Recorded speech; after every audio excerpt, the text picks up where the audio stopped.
adesso a Alberto Montagnier. Grazie a tutti di essere qua. Mi ha detto se diventa presidente prima che ti prepari il discorso. Non torno sul discorso della storia, della cultura, dell'economia, dei veneti emigrati, perché potrei dire tutti i colori. Vi dico robe che mi viene dal cuore, oggi, semplici.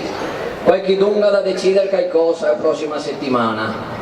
Mi ho detto l'altro giorno, se stai eletti per i veneti, se Euri deve fare il bene del popolo veneto, se per fare il bene del popolo veneto bisogna togliere decisioni dure e di rompere con qualche dun, che la decisione è da tornare, perché Euri da fare il bene del popolo veneto e da tornare anche le decisioni più dure, più difficili, perché da tirare fuori il coraggio e far vedere che sei uomini, perché spero che mi senta, che sarà qualcuno che io dice, arriverà il messaggio, non lo so.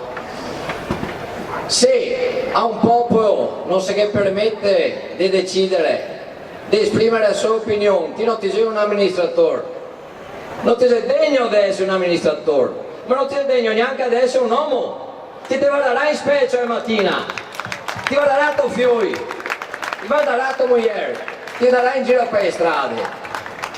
E se ti neghi la libertà a qualcuno, non ti sei degno neanche di camminare su questa terra.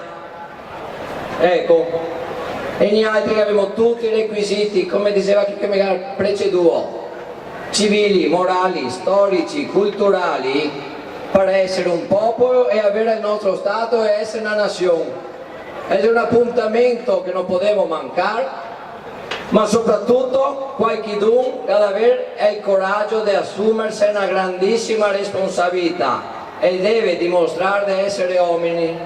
Questo che domando, dimostrare di essere uomini sotto sta bandiera, davanti sto leone.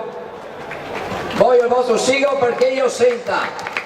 Per terra, per mar, Salvaggio! Per terra, per mar, Salvaggio! Per terra, per mar, Salvaggio! Vi ringrazio a tutti di essere qua.